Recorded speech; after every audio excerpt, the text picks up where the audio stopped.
Commander Zexthor stood on the bridge of the Eternal Dominion, his scaled hands clasped behind his back as he watched the blue-green jewel of Earth grow larger on the main viewport. The planet's beauty was marred only by the cluttered orbital lanes surrounding it, a ring of technological detritus that spoke volumes about the species that called this world home.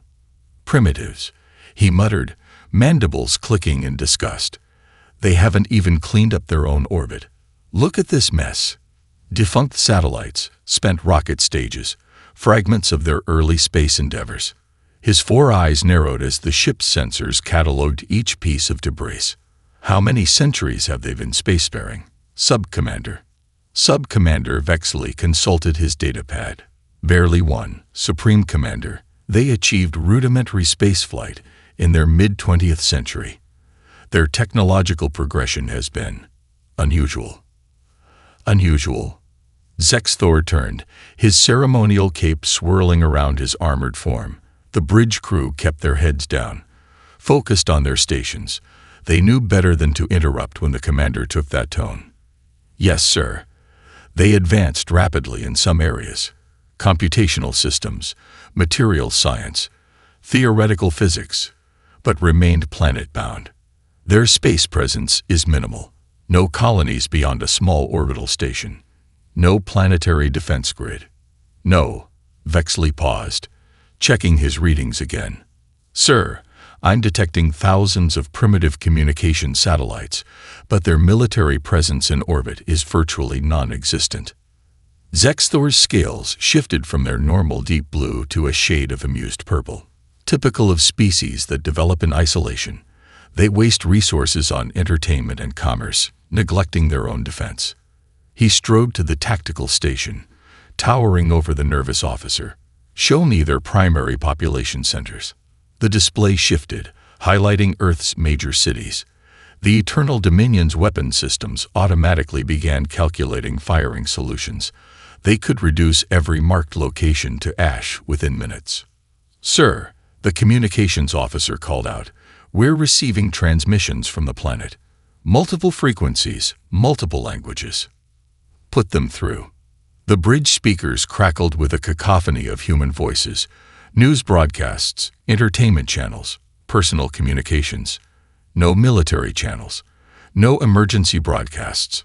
No sign they'd even detected the Drachnid warship's presence. They're still transmitting their entertainment programs, Zexthor noted with amusement. They don't even realize we're here. Navigation, take us closer. Let's give them a proper introduction to the galaxy.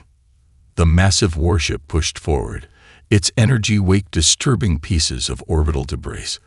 A defunct satellite tumbled past their port side, its solar panels bent and useless. A fragment of an old rocket stage drifted by starboard, its metal surface pitted by decades of micrometeorite impacts. Weapons, prepare a demonstration shot. Target their southern polar region. Minimal population, maximum visible impact. Let's show them exactly what they're dealing with. Zexthor's scales rippled with anticipation. This was his favorite part of first contact, the moment when a primitive species realized just how insignificant they were in the grand scheme of the galaxy. Sir, Vexley interrupted. Regulations require we issue a formal surrender demand before any hostile action. Zexthor sighed. Very well. Communications, broadcast on all frequencies. Keep it simple. They're primitives, after all. He straightened his massive frame, preparing to deliver the speech he'd given to countless worlds before. But something caught his eye. A slight movement among the debris field. When he looked again, everything was still. Just another piece of space junk tumbling in orbit. To the inhabitants of Earth, he began, his voice resonating through the bridge. Your isolation ends today. The Drachnid Empire claims this system and all its resources. Surrender now, and you may survive as subjects of the Empire. Resist, and... Every screen on the bridge suddenly went dark. Dr. Amanda Mitchell's heels clicked against polished marble as she strode through the underground facility beneath Geneva. Her reflection in the steel walls showed a woman on a mission. Dark suit pristine, silver-streaked hair pulled back tight, and a titanium briefcase handcuffed to her wrist. The case contained humanity's best-kept secret, and today she'd finally reveal it to the world's most powerful leaders. The guard at the Security Council's emergency bunker scanned her credentials twice. "They're waiting for you, Dr. Mitchell." He paused, eyes lingering on the briefcase. "Is it true? About the asteroids?" "3 near misses in 2 months," she replied, her voice grim. "The public only knows about 1. The guard's face paled as he opened the reinforced door. Inside, 13 people sat around a circular table, the heads of Earth's most advanced space programs. Screens on the walls displayed real-time footage of yet another asteroid being tracked, this one due to pass dangerously close to Earth in 6 months. "Dr. Mitchell," General Harrison barked from his seat, "you've pulled us from critical meetings. This better be worth our time." Amanda placed her briefcase on the table with deliberate care. "What if I told you we could kill 2 birds with 1 stone? Solve our asteroid problem and create the most sophisticated planetary defense system ever conceived?" She unlocked the case, removing a small cube of shifting metal that seemed to catch the light oddly. "Another orbital defense proposal," the Chinese representative sighed. "We've been through this. Traditional defense platforms are too vulnerable, too obvious. The first hostile alien race that shows up would target them immediately." Amanda smiled. "Exactly. That's why we're not building traditional platforms." She held up the cube. "This is a prototype of what we're calling a guard ion unit. Looks like scrap metal, doesn't it? Watch."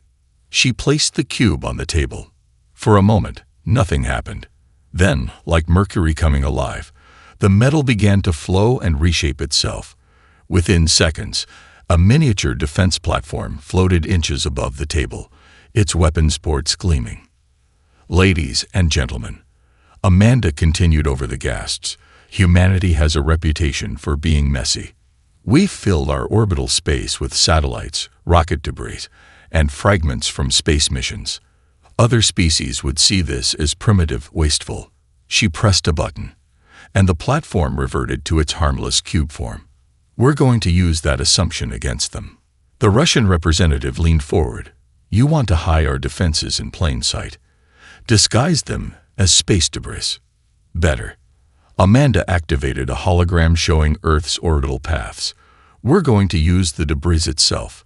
This cube contains billions of programmable nanites. When deployed, they'll infiltrate existing space debris, transforming it into dormant defense platforms while maintaining its original appearance and behavior. Our enemies won't be shooting at decoys. They'll be facing actual space debris that we've upgraded." The room erupted in overlapping questions. Amanda held up her hand. "The technology is ready. We've successfully tested it on a defunct satellite. The nanites can maintain the illusion indefinitely, mimicking the natural rotation and albedo of the original debris. Only when activated do they reveal their true nature." "Cost?" someone asked. "Less than building traditional defense platforms. The raw materials are already in orbit. We're just repurposing them."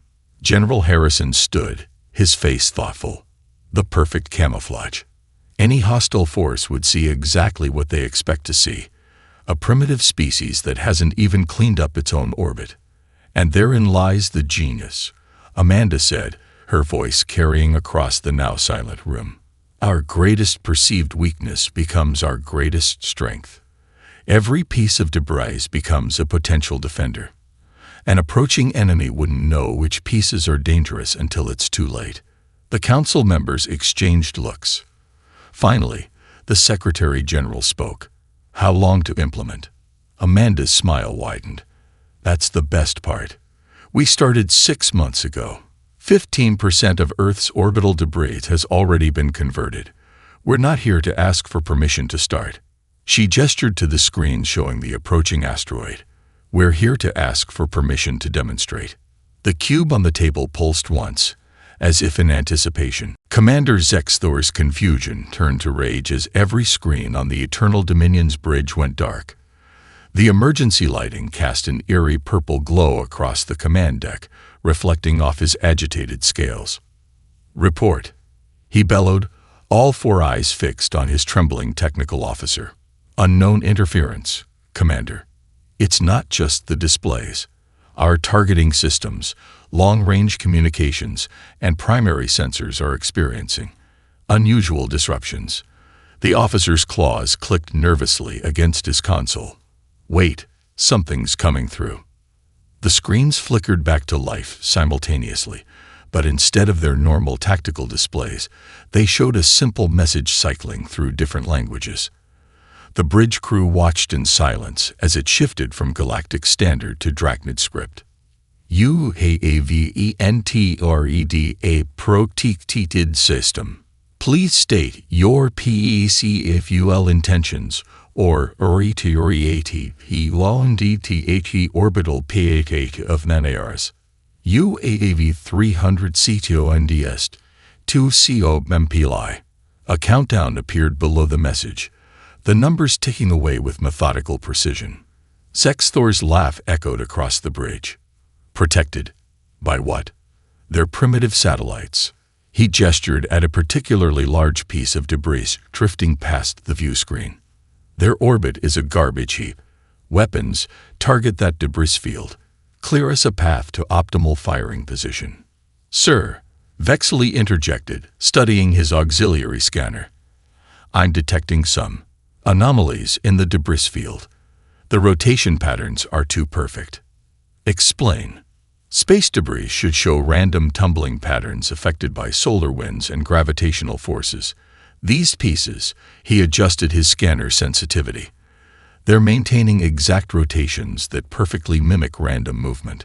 It's like watching a dance choreographed to look chaotic." The countdown reached 200 seconds. "Impossible," Zexthor snapped. "You're seeing patterns where none exist. This is a primitive species that can barely reach their own moon. Their orbital trash is exactly that.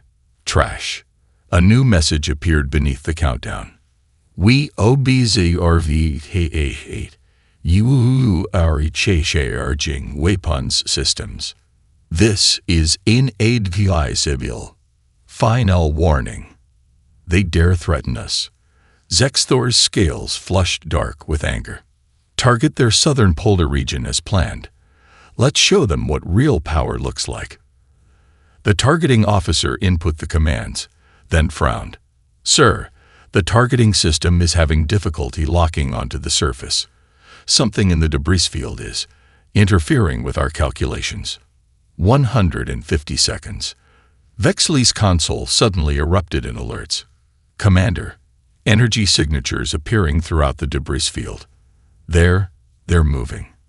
Through the view screen, they watched as an old satellite slowly rotated to face them. Its surface remained unchanged, still bearing the scars and damage of decades in space, but something about its movement had become undeniably purposeful. 100 seconds. "Impossible," Zexthor whispered, his earlier bravado cracking. Around his ship, more pieces of debris were slowly, almost imperceptibly, adjusting their positions. A final message appeared.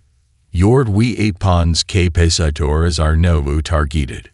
Your engine core is now targeted. Your bridge is now targeted. Your time is running out. Choose wisely." 50 seconds. "Sir," the tactical officer's voice shook, "I'm now reading thousands of weapons signatures. They're everywhere. The debris field. It's not debris at all." Zexthor stared at the countdown, his mighty empire's superiority crumbling before a trap centuries in the making. His mandibles clicked rapidly, a sign of deep distress in his species. "How?" he demanded of no one in particular. "How did we miss this?" The answer came not from his crew, but from the screens themselves, appearing just as the countdown reached 10 seconds. "You saw exactly what we wanted you to see. What's the old human saying? One species trash is another species treasure." 5 seconds. 4, 3, 2. Deep within Cheyenne Mountain, Colonel Jack Hayes watched the massive holographic display as thousands of green dots representing Guardian units winked into active status. The control room hummed with focused energy as dozens of operators monitored their stations, each responsible for a different sector of Earth's orbital defense grid. "Status report," he called out, his voice steady despite the gravity of the situation. They'd drilled for this countless times, but this was the first real deployment against an alien threat. Dr. Rebecca Thompson's fingers danced across her holographic interface, her silver-rimmed glasses reflecting streams of data. Guardian units responding exactly as designed. Nanite integration holding steady at 99.8% efficiency. No detection of our active signatures by the alien vessel. She'd been one of the original engineers under Dr. Mitchell. And now, 15 years later, she was about to watch their creation perform its true purpose. "Show me the Drachnid ship's perspective," Hayes ordered. A secondary display flickered to life, showing what the alien vessel's sensors were detecting. Nothing but debris. Old satellites, rocket stages, and fragments of space junk tumbling through their designated orbits. The perfect illusion. "Sir," Lieutenant Santos called from the tactical station, "the first wave is in position. Units 1 through 1000 have completed their micro-adjustments. They're maintaining debris profiles while achieving optimal firing solutions." Hayes nodded, watching as more green dots shifted on the main display. Each piece of debris was moving mere millimeters, adjusting their positions with such precision that even the most advanced sensors would register the movements as natural orbital drift. "Dr. Thompson," he said, "show me Unit 47's transformation sequence." Rebecca pulled up a detailed view of what appeared to be a defunct weather satellite. As they watched, microscopic changes began occurring across its surface.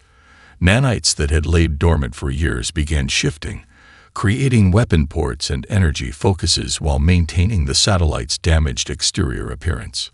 "Beautiful," Hayes whispered. "Like watching a butterfly emerge from a chrysalis, except the butterfly is packing enough firepower to punch through battleship armor." Warning indicators suddenly flashed across the main display. "Sir," Santos straightened at his station. "The Drachnid vessel is charging weapons. They're targeting the Antarctic region." Hayes smiled grimly. "Right on schedule. Dr. Thompson, initiate Phase 2. Let's show them why you don't judge a book by its cover, or a defense system by its disguise." Rebecca's hands flew across her controls. "Initiating Phase 2. All Guardian units in the southern quadrant are go for active defense protocols, maintaining debris camouflage until final moment." The room watched as clusters of debris began moving with more purpose. A broken solar panel from an old satellite quietly rotated, its fractured surface concealing a gravity pulse generator. A chunk of rocket debris drifted randomly into a perfect firing position, its battle-scarred exterior hiding a quantum phase cannon. "Message from the bridge unit," Santos reported. "They're not backing down. Their weapons are still charging." Hayes leaned forward, resting his hands on the command console. "They just don't get it, do they? Humanity's greatest advantage has always been our ability to think differently." He gestured at the display showing thousands of disguised weapons. While other species built obvious defense platforms and military satellites, we turned our orbital waste into the galaxy's largest hidden arsenal. "Sir," Rebecca called out, excitement creeping into her voice, "the first Guardian units are requesting permission to shed their camouflage. The Drachnids are about to fire." Hayes straightened his uniform and took a deep breath. This moment would be remembered in human history. Their first defensive action against an alien threat. Dr. Mitchell's vision was about to be validated. "Permission granted, Doctor. Let's show them what human ingenuity really looks like." His voice carried across the now silent control room. "Initiate full Guardian protocols. Authorization Hayes Alpha 77 Delta."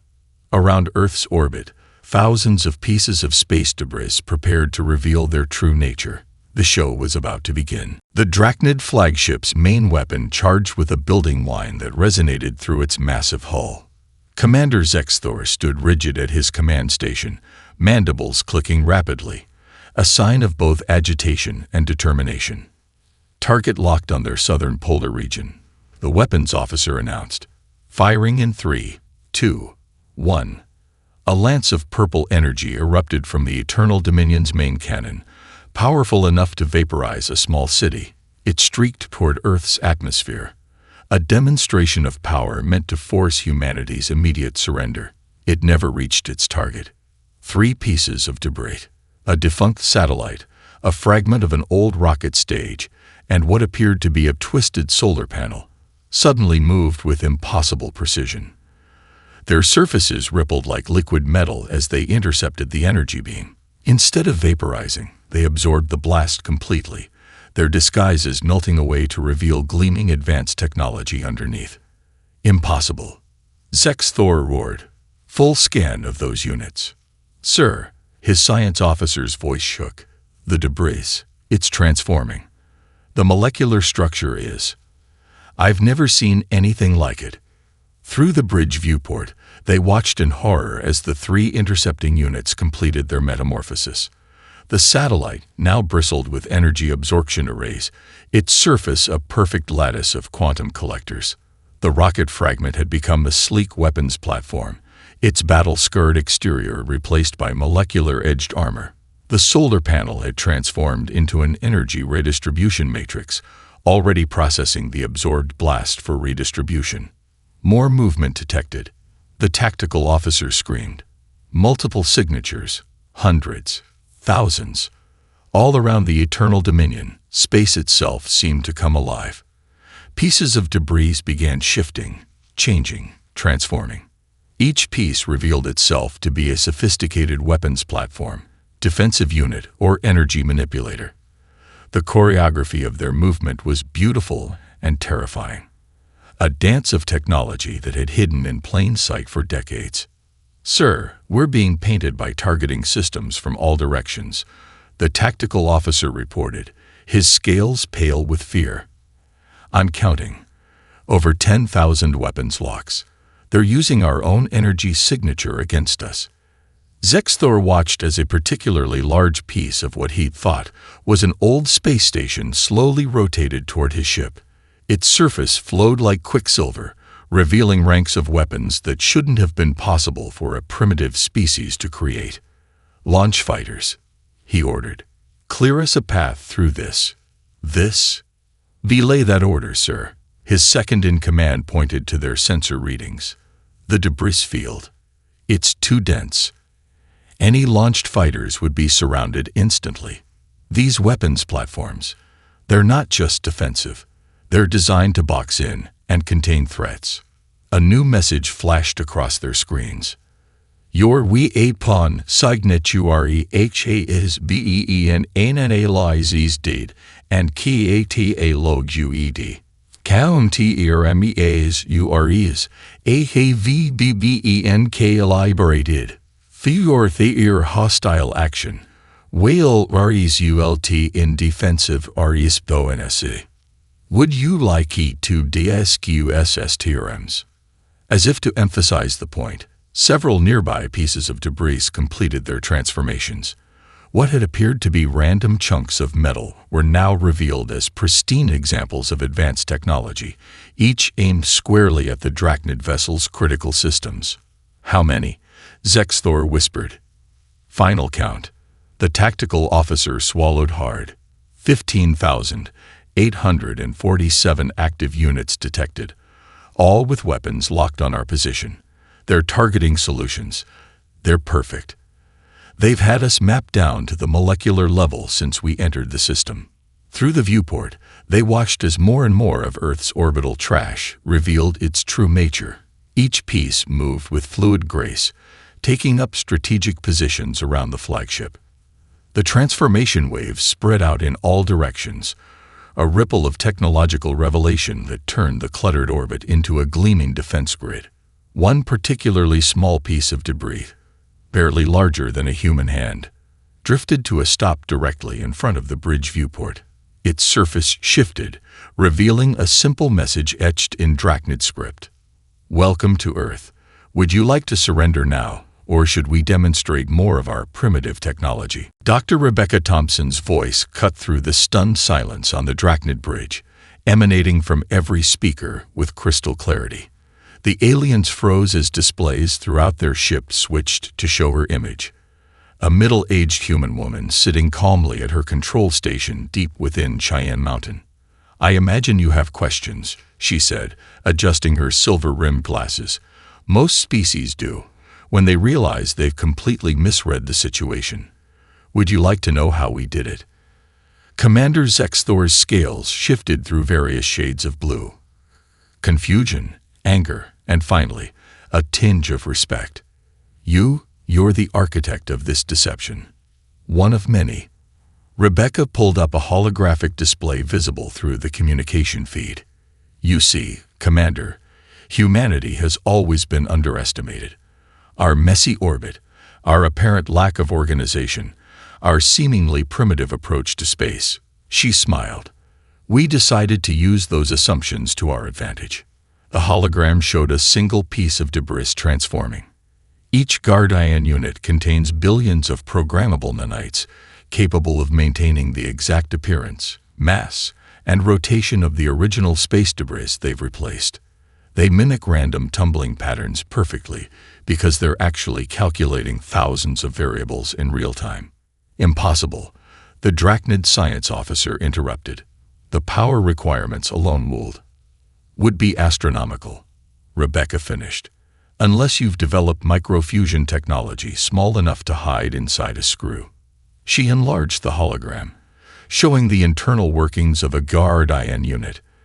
Every piece of transformed debris is self-powered, self-maintaining, and capable of independent thought while remaining part of the greater network. Around the Eternal Dominion, pieces of the defense grid continued their transformation. What had appeared to be a mangled solar array unfurled into an energy collection matrix capable of powering a small city.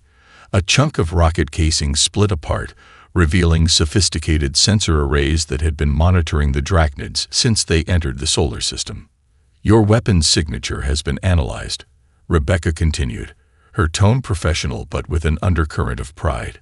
"We know exactly how your shields work, how your engines function, and where your structural weak points are. We've had plenty of time to study you while you were busy underestimating us." Vexley, the sub-commander, stepped forward. "But the resources required, the coordination." "Oh, that's the beautiful part," Rebecca said, enlarging another section of the hologram. "We didn't build these units from scratch. Each one is made from the very debris it mimics. Our nanites didn't replace the space junk. They transformed it, molecule by molecule, into something new while maintaining its original appearance. Even now, they're adapting and improving based on the data we're gathering from your ship." As if to demonstrate, several nearby units shifted their configuration, their weapons morphing to more effectively target the Drachnid vessel's newly identified vulnerabilities.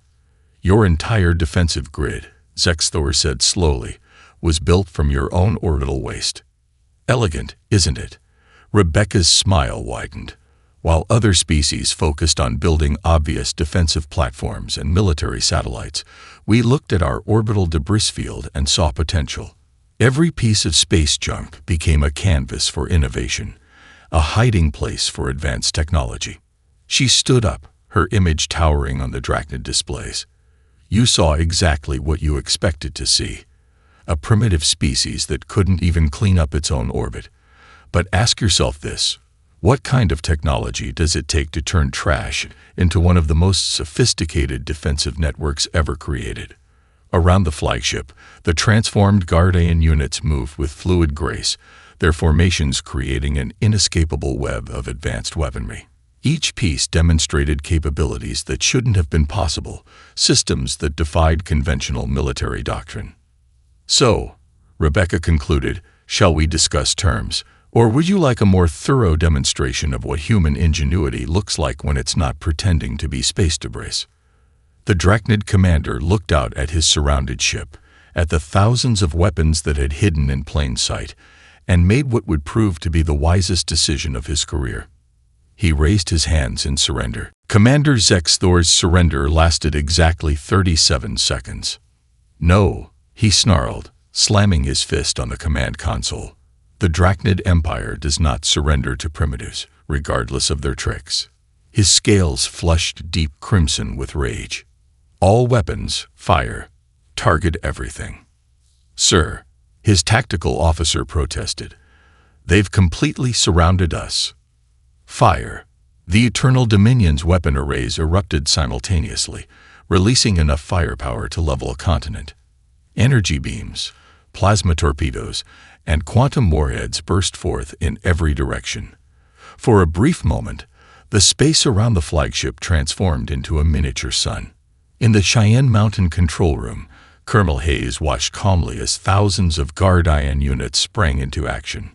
"Well," he said dryly, "they chose the hard way. Dr. Thompson, show them what a full defensive response looks like." Rebecca's fingers flew across her console. Guardian units switching to active combat protocols, initiating response pattern Delta.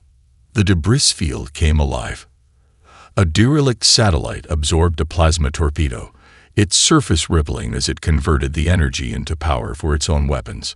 A fragment of an old rocket booster split into dozens of smaller units, each intercepting quantum warheads with precise countermeasures.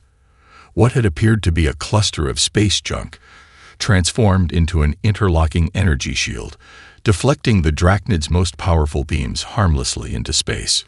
"Remarkable," Lieutenant Santos breathed, watching the tactical display. "The nanites are adapting in real time, restructuring each unit's molecular composition to better counter their weapons." "That's not all they're doing," Rebecca said with a slight smile. "Watch this." The Guardian units began to move in perfect synchronization, their formation shifting like a school of fish. Each piece maintained its defensive role while simultaneously maneuvering into attack positions. The choreography was beautiful and terrifying. A dance of technology that transformed Earth's orbital waste into an unstoppable combat force. On the Drachnid bridge, panic set in. Shields failing. The defensive officer screamed. "Their weapons, they're using our own energy signatures against us." "Impossible," Zexthor roared. "How are they?" The debris field, Vexley interrupted, his voice filled with awe. "Look!" Through the viewport, they watched as pieces of the Guardian network combined and separated with fluid grace. Two defunct satellites merged into a larger weapons platform, their surfaces flowing together like liquid metal. A cluster of small debris fragments formed a swarm of autonomous attack drones. Even the energy from the Drachnid's own weapons was being captured, redirected, and repurposed. "Sir," the engine officer called out, "we're detecting power fluctuations throughout the ship. Something's interfacing with our systems." Rebecca's voice filled their bridge again. "Those would be our infiltration nanites. Did you think we'd only transformed our own debris? Every piece of dust that's touched your hull since you entered our orbit has been analyzing and mapping your technology." The Eternal Dominion's lights flickered as system after system fell under Guardian control. Weapons powered down. Shields collapsed. Engines went dark. "The thing about thinking you're superior," Rebecca continued, her tone almost conversational, "is that it makes you careless.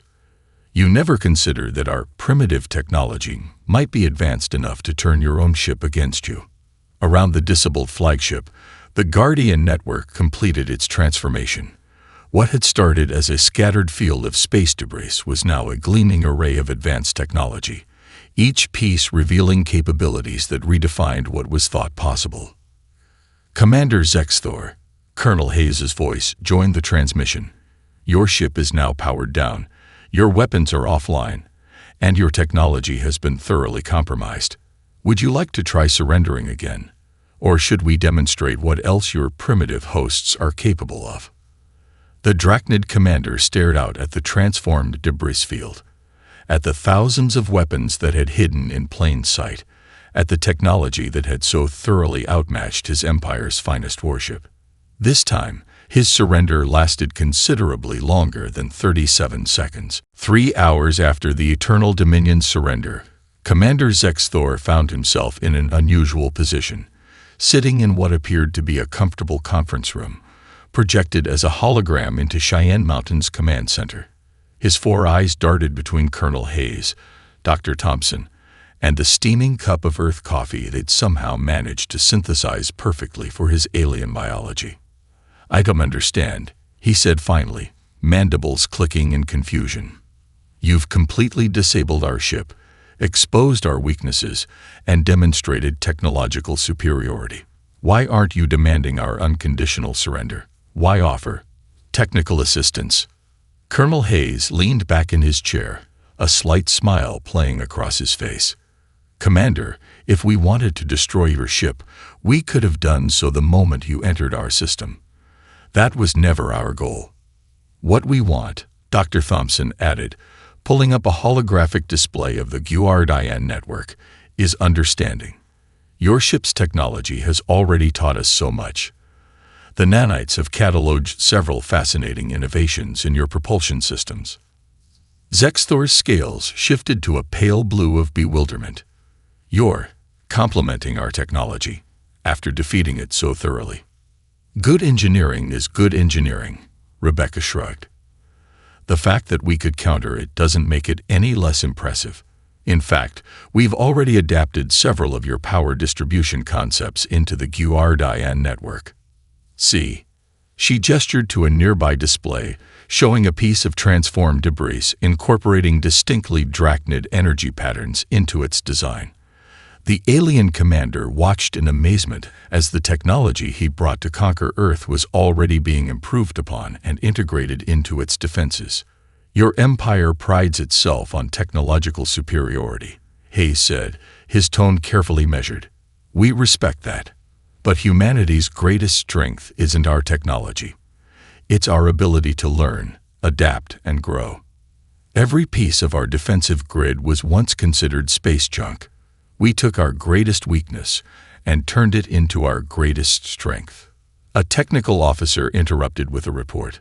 "Sir, repairs to the Eternal Dominion's propulsion system are at 60%. The Guardian units are successfully implementing the hybrid human drachnid designs we developed." Zexthor's jaw dropped.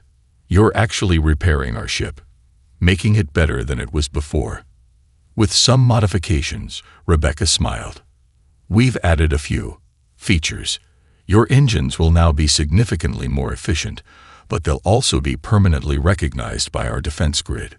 Think of it as a friendly handshake between technologies." The alien commander stared into his coffee cup, his worldview visibly shifting. "In the Empire, we would have stripped a defeated enemy's ship for parts, taken the crew as prisoners, and claimed their territory as our own." "We know," Hayes nodded. "Your tactical database was quite thoroughly documented. But humanity has learned something important over the centuries. Sometimes the strongest position isn't the one that demonstrates power, but the one that shares it." Rebecca pulled up another display, showing the repairs in progress. Thousands of Guardian units swarmed around the Drachnid flagship, their nanites working in harmony to upgrade and enhance its systems. "Consider this a cultural exchange, Commander. You came to teach us our place in the galaxy. Instead, let us show you humanity's way of doing things." "And what way is that?" Zexthor asked, genuinely curious now. Hayes stood, walking to the window overlooking the command center. Below, humans and holograms work together, coordinating the massive repair effort. "We take things others consider worthless, space debris, defeated enemies, outdated technology, and we find the potential in them. We transform them into something greater than they were before." He turned back to the alien commander. "Your ship will leave our system better than it arrived. Your crew will return with stories not of Earth's military might, but of its capacity for innovation and mercy. And maybe, just maybe, the next time the Drachnid Empire encounters a seemingly primitive species, they'll remember this day and look a little deeper before making assumptions." Zexthor raised his coffee cup in a gesture he'd learned was a human toast. "To looking deeper," he said, his mandibles forming what might have been a smile. "To looking deeper," the humans responded. and to finding treasure in what others call trash.